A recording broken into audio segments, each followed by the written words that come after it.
Hello friends, welcome back to new video. Mango season వచ్చేసింది కాబట్టి మా మమ్మీ ఈజీగా టేస్టీగా డెలిషియస్ ఐటమ్ చేయబోతున్నారు. Let's go and see it. First మాత్రం ఒక మంచి పులుపుమైన మ్యాంగోని తీసుకొని తురిమేయండి. ఇక్కడ నేను తీసుకున్న ఒక మామిడికాయకి 1 కప్ తురుము వచ్చింది.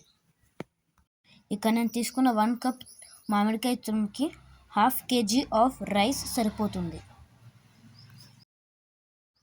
అన్నం వేడిగా ఉన్నప్పుడే మామిడికాయ తురుము తర్వాత సాల్ట్ వేసుకుంటే రైస్కి పులుపు మంచిగా ఎక్కిద్ది. ఈ రైస్ అంతా మిక్స్ చేసి చక్కగా పక్కన పెట్టుకుందాం. ఇప్పుడు రైస్లో మిక్స్ చేసుకోవాల్సిన తాలింపుని రెడీ చేసుకుందాం. 2 స్పూన్స్ ఆఫ్ ఆయిల్, తర్వాత 2 స్పూన్స్ ఆఫ్ పల్లీలు వేసుకోండి. తర్వాత పోపు దినుసులన్నీ వేసుకోండి.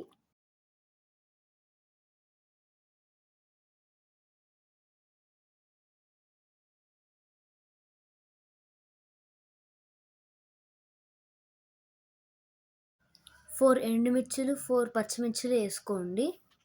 తర్వాత అవన్నీ మంచిగా మిక్స్ చేయండి. తర్వాత కొంచెం కరివేపాకు,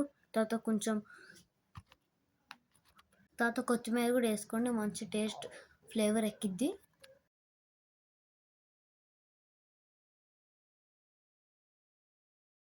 ఇవన్నీ చక్కగా వేగిన తర్వాత 1 స్పూన్ పసుపు వేసుకోండి.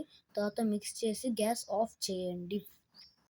ఆల్రెడీ మామిడికాయ తురుము కలిపి పెట్టుకున్న రైస్లో మనం చేసుకున్న తాలింపు వేసుకొని మంచిగా మిక్స్ చేసుకుందాం.